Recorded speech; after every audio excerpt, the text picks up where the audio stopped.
Hey there, pony people. So when packing up Western, the first thing we want to do is put our saddle pad on.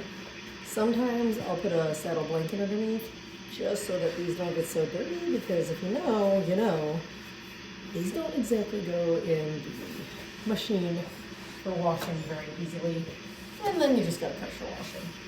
So I like to make sure that this is up over his withers completely, where his shoulders and his neck meet his back.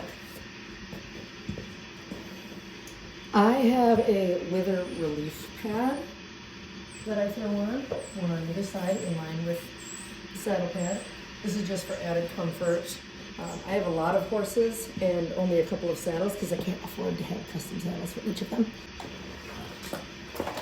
Gives a little extra padding.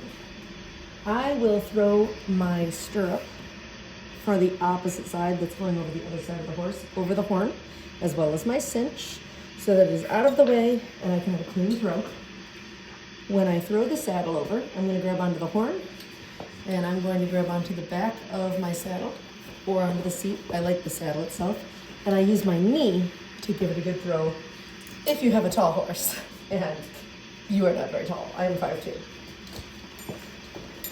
Gently set it down.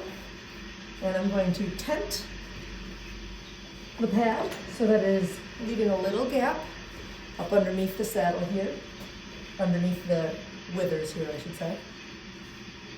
And I'm going to take down the stirrup and the cinch to the other side. These pieces here need to be centered under your horse's stomach or between their legs to know that your cinch is a good fit. If not, you can go up and down on the billet strap until it is. Next, we're going to take this rolly part on our cinch here. See how the top piece rolls, so it's easier to go through. And we're going to stick our latigo through the top of that. Straight and is no longer twisted. You're going to pull, not all the way tight yet, because then it'll be hard to get through in the next few steps. And go down. I like to do the Texas T. Down and to the left, slowly snugging up the bottom of your latigo. So down and to the left. We go across. I like to make it look like a number 4 here. And then you're going to come back up through behind. Again, making sure nothing is twisted. And then we're going to go down and through. I'll call this the 4T method for some people because it looks like a number 4 when you go across, and then down like a lowercase t and snug up. You're going to want to make sure that you come through twice through that bottom piece here. If you don't have as long a latigo, you're either going to need a longer latigo. Some people can get away with going through once, but I personally don't think that's going to be snug enough.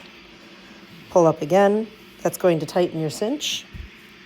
And go down through the left across like so. You can go to the right. I prefer the left. Now, this is called a Texas T, or as I call it for beginners learning, so they can remember, a 4 T-knot, because it's going to look like a 4 when you go across. Going to go back up under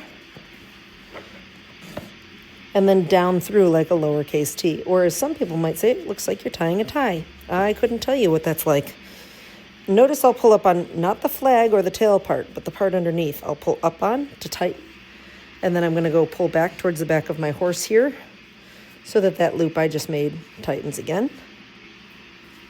and down. So again, you'll want to check your cinch when you get to the arena. You're going to grab not the tail, the piece under it, not the very back one, just the front one. Pull up, then pull across and down.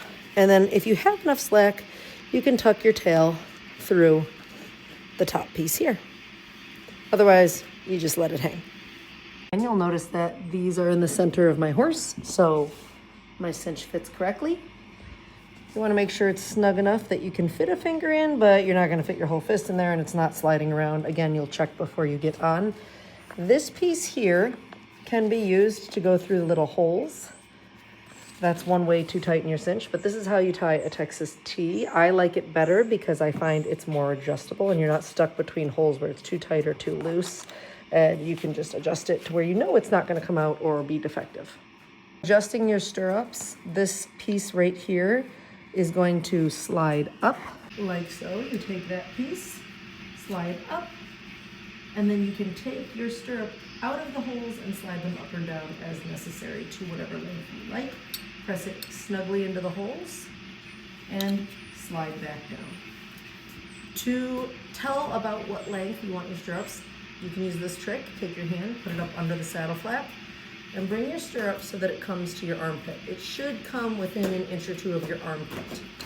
That's how you'll know you have about the right length of stirrup. That's it for today, folks. You can also use breast collars and other Western attachments. And for that, come back and look for more videos.